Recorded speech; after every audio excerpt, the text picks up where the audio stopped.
This is Peggy Anne Salz. This is an amazing pocket gamer. It just started and they told me we're at 1,500. What's it going to be by the end? There are so many publishers gathering here, so many indies. So I said to myself, yes, I can go out for big names, but I want to talk to Andrew. Andrew Mattingley. First of all, it's great. We connected on social.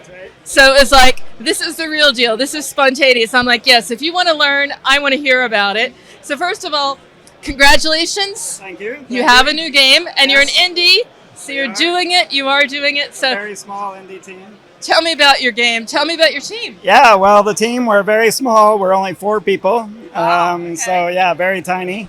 At one point, we were a little bit larger than that, but at the moment, it's just 4 full-timers.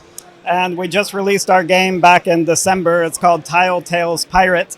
It's a tile sliding logic puzzle game where you play a pirate, and he's, of course, crash landed on this island, and he's just collecting all the treasures he possibly can. And he comes across lots of different foes, like man-eating plants and bears that are a bit too playful and could potentially be dangerous to him, and all kinds of obstacles that he has to overcome. But it's very colorful, very bright, very animated, and we're very proud of it so far.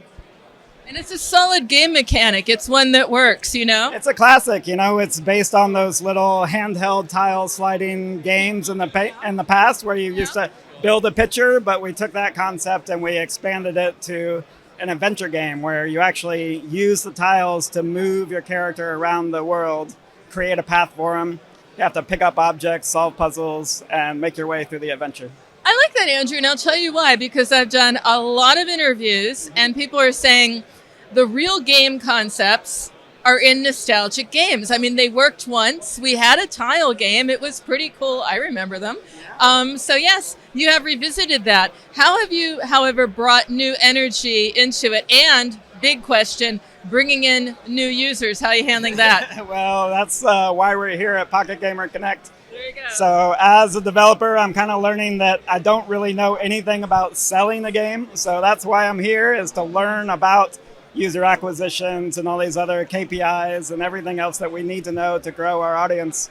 So that's exactly why I'm here, is to build connections and learn those parts of the business, because this is our first game.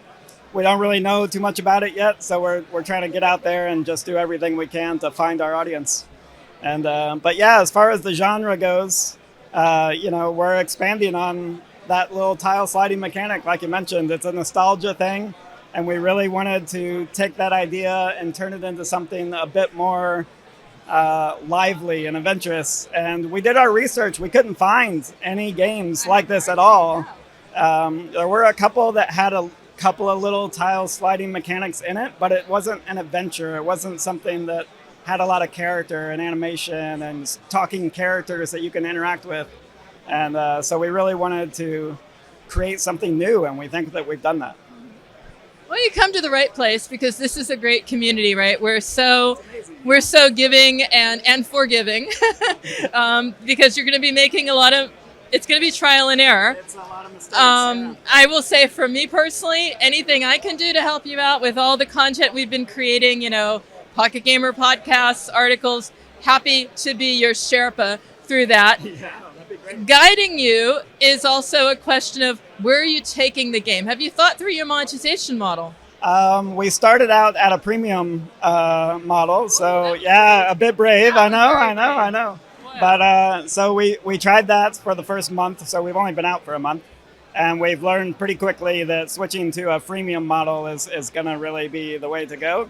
So we're in the process right now. We've got the iOS builds ready for a freemium pay model, and the Google one is coming up now. So we're in the process of updating that, and we're looking forward to a much bigger audience after we get that updated. So, and then, of course, we're finding partners here for user acquisition and all the other things to really help us grow. Yeah, it's all about you, eh? And, there are more possibilities now. That's the good news. You're a little, I wouldn't say late, but the industry is mature. So there's alternative, models, diversification. You can mash them up with ads as well as IAP. How excited are you about the possibilities? Are you going to mash them up, or are you going to go sort of the straight and narrow till you get your footing? Yeah, I think we're really interested in trying little pieces at a time to really see which things benefit us the most over time. So I think we actually would like to kind of give each independent model change its own dedicated time to sort of see what the numbers, see what people react to the most, and really get that knowledge for ourselves.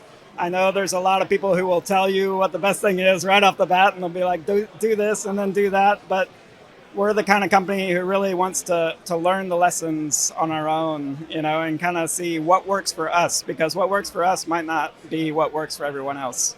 And we really just want to figure that out. Well, as I said, a good place for it. I mean, I was intrigued because it's like indie, new game, new launch, just at the time when all the data, all the conferences tell us, it's just dominated by the big names. So it is about indies. Pocket Gamer's about indies.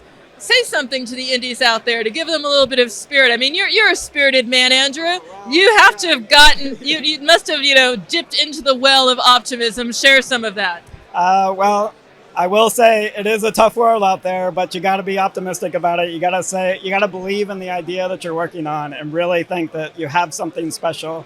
And if you just keep working on it, you build yourself a nice, good team who also believes in the product that you're working on, then you'll come up with something great and hopefully find your audience. But that's the tricky part, is finding your audience. But if you hit on that nice little niche, like these classic games that we're talking about that people are, they played when they were a kid and they're like, oh, I remember things like that, and I really want to play something like that again, and this looks like a new take on it, then you can really find that little, because you don't have to be this multi-billion-dollar conglomerate that absorbs every person out in the world. You just need your own little audience who can provide for you so that you can continue doing the thing that you love. And that's exactly what we're trying to do.